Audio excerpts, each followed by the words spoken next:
পান অসাধারণ এক ঔষধি গুণ সমৃদ্ধ গাছ। একসময় জমিদার শ্রেণী বা এলাকার প্রভাবশালী বংশের বৌঝিরা পান মুখে দিয়ে চিবিয়ে চিবিয়ে ঠোঁট লাল করতেন, আর তার পেছনে পেছনে দাসীবাদীরা পানের বাটা নিয়ে সঙ্গ দিতেন। এখনো পান ছাড়া অনেকেরই দিন কাটে না। পানকে নিয়ে দেশে রয়েছে জনপ্রিয় গান।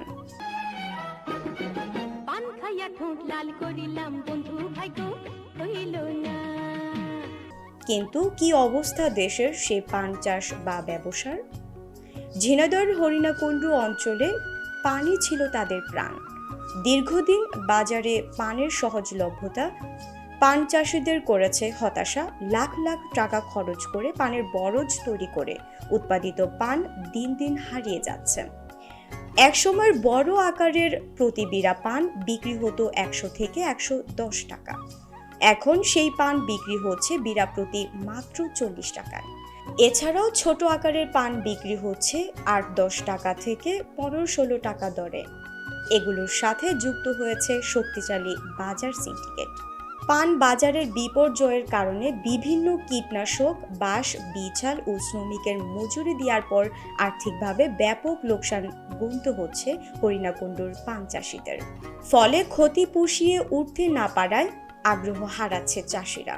বাজার পানের বরসটা সব ভালো আছে, কিন্তু পানের বাজার অতিরিক্ত নরম আর মোট এবং দেখা যাচ্ছে বিচেলের দাম অতিরিক্ত খুব বেশি।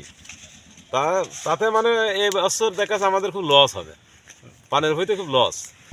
হরিণাকুণ্ডু উপজেলার চাহিদা মিটিয়ে এই অঞ্চলের পান ঢাকা, চট্টগ্রাম, সিলেট, ময়মনসিংহ, ফরিদপুর সহ দেশব্যাপী রপ্তানি করে প্রচুর টাকা আয় করত উপজেলার পান ভান্ডার, ভবানীপুর, জোড়াদা, শাখারিদা, হরিণাকুণ্ডু ও আমিরচারা বাজার এলাকার পান চাষিরা।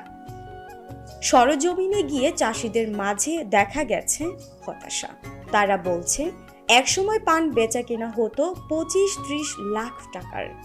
দেশের বিভিন্ন এলাকা থেকে হই হুল্লোড় করে ছুটে আসতো পাইকারি ক্রেতা বিক্রেতারা। এখন পানের ন্যায্য মূল্য না পাওয়ায় পরিবহন খরচ তুলতেই হিমশিম খাচ্ছে তারা। উপজেলার তৈলটুপি, জোড়াদা, ভেড়াখালী, হরিণাকুণ্ডু, পার্বতীপুর, দখলপুর, দৌলতপুর, কেষ্টপুরের পান বরজের মালিকেরা জানালেন চরম ক্ষতিগ্রস্ত হওয়ার কথা। আমাদের এখানে পান তো ভালো পান, এবারে পানের দিক থেকে ভালো আছে, কিন্তু পানের দাম নেই। তারপরে জোন পাটির টাকা দিতে যাই আমাদের ধরে না আর কিছুই থাকে না। দাম বেশি, সমস্ত জিনিসের দামই বেশি, সব জিনিসের দাম বেশি। তারা কি করব? আবাদ করে যা করছি সবই অতি চলে যাচ্ছে।